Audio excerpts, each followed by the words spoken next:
جب بھی دعا کے لیے ہاتھ اٹھاؤ یہ دعا پڑھو، ربرحمہما کما ربیانی صغیرا، پروردگار ہمارے ماں باپ پر رحم فرما جس طریقے سے انہوں نے بچپن میں مجھے پالا ہے، جس طریقے سے انہوں نے میرے اوپر کرم کیا ہے، پروردگار تو رحم فرما، میری اوقات نہیں میں ان کے احسان کا بدلہ اتار سکوں، میں تجھ سے دعا کر رہا ہوں تو ان کے اوپر رحم فرما۔ اور یہی عورت اگر آپ کے گھر میں بیٹی بن کے آتی ہے،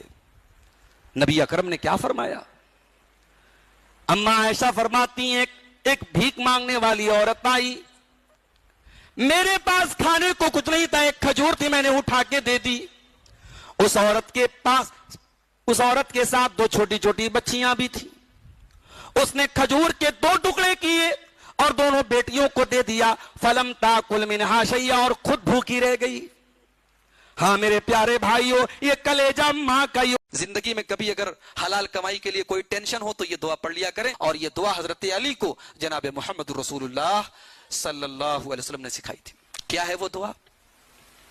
اللہم اکفنی بحلالک عن حرامک،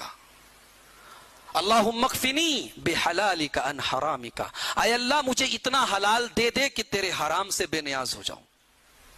اتنا حلال دے دے کہ مجھے کبھی حرام کی طرف جھانکنا بھی نہ پڑے،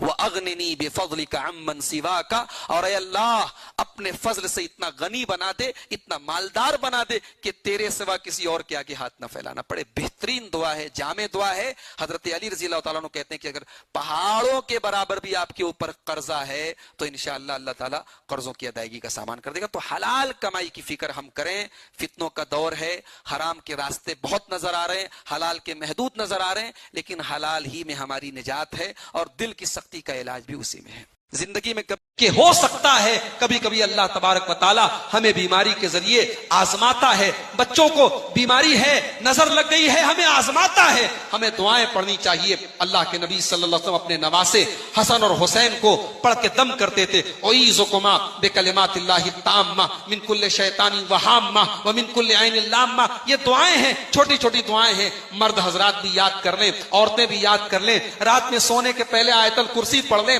معوذتین پڑھ لیں، قل اعوذ برب الفلق قل اعوذ برب الناس پڑھ کے اپنے اوپر دم کر کے سوئیں، گھر کے اندر سورہ بقرہ کی تلاوت کریں۔ اس طریقے سے جو شیطان کا اگر کوئی اثر بھی ہے گھر پہ، جادو وغیرہ کا اگر کوئی معاملہ ہے تو ختم ہو جائے گا، لیکن اللہ کے واسطے اپنی توحید کو خطرے میں نہ ڈالیں میرے بھائیو، اپنے ایمان کو خطرے میں نہ ڈالیں۔ یہی میری گزارش ہے کہ ہو سکتا ہے کبھی کبھی اللہ تبارک و تعالی ہمیں بیماری کے ذریعے آزماتا ہے، بچوں کو بیماری ہے، نظر لگ گئی ہے، ہمیں آزماتا ہے، ہمیں دعائیں پڑھنی چاہیے۔ اس کو اپنے دوستوں اور احباب تک پہنچائیں۔ آج کی تقریر میں یہی پیغام دے رہا ہوں کہ اس کے پہلے کہ موت آ جائے اور یہ گناہ کرتے ہوئے اللہ کے یہاں چلے جائیں، اپنے عمل کی اصلاح کر لو میرے بھائی، اپنی برائیوں سے توبہ کر لو، اور یاد رکھو